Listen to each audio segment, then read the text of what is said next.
Most people assume it's only us ladies waging a battle against the signs of aging, yet men also have aversions to those frown lines and wrinkles. And yes, the solutions work just as great for them.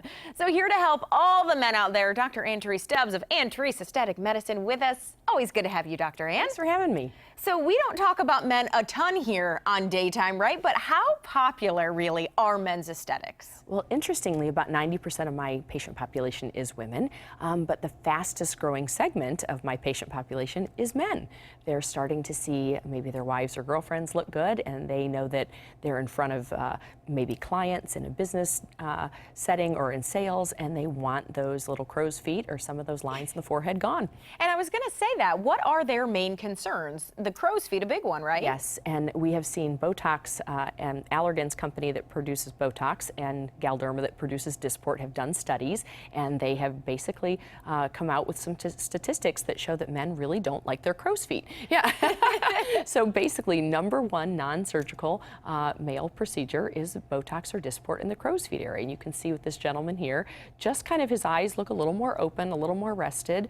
As we age, the eyebrows tend to come down and we get some hooding over the eyes. And you know, women are always concerned about their eyebrows and waxing them and all. And we maybe think that men aren't concerned about that, but when the eyebrow comes down, it is an aging factor. It does make them feel as though they have a little hooding or a little bit of aging.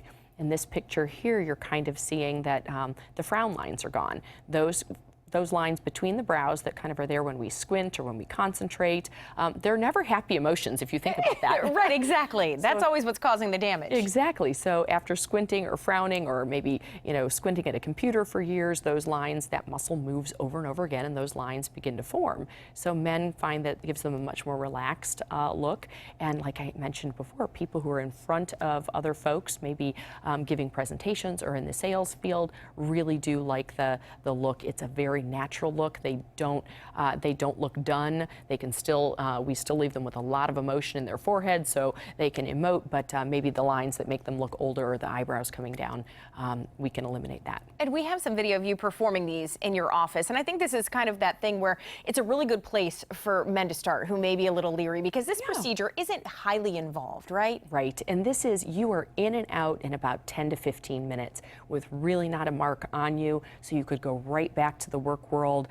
This is not something that you have to hide afterwards. There's no icing and swelling or anything of that nature at all. It's basically a quick 10 to 15 minute visit, a couple of tiny 31 gauge, really tiny little needle pricks in the forehead. As you can see, this gentleman has no problem with it at all, and really just a little red spot there for maybe 5 minutes afterwards. So we usually just give them the opportunity to have a cup of coffee or glass of water or something to drink there in the office till those little red dots go away, and they are on their way and off to work or whatever their social activities are that day. And Botox and Dysport, what is the difference between those two? How does somebody know what's best for them? Well, those are both, they're both muscle relaxers. I always tell patients it's kind of like Coke and Pepsi. They're two different brands. They're the exact same medication bound to different proteins. So Dysport kicks in a little bit faster.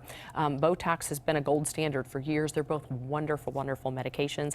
And a lot of times patients will come in with a preference. If they don't, we go through kind of the pluses and minuses of both. Some people who are into the immediate gratification love the Dysport because it kicks in about 3 days. Botox kicks in about 5 to 7. And then we just kind of help the patient decide maybe what's best for them based on allergies and what they've had before. Okay, and you always offer free consultations. What is the offer beyond that for the men today? Well, usually the prices are somewhere around $12 a unit for Botox in this town, about $4 to $4.50 for Dysport, and we're doing $10 a unit for Botox and $3 a unit for Dysport. So that's a significant discount from normal pricing, and we don't want to leave the ladies out. So we always offer, if they're coming in with the men too, we'll offer the same thing to the ladies. But we really want to say, bring your husband in, right? Exactly. Yeah. Well, we try to, you know, sometimes they need their hand held a little bit, but usually they love the result once they've done it. Okay, sounds great. Dr. Ann, as always, thanks for being here. Thanks for having me.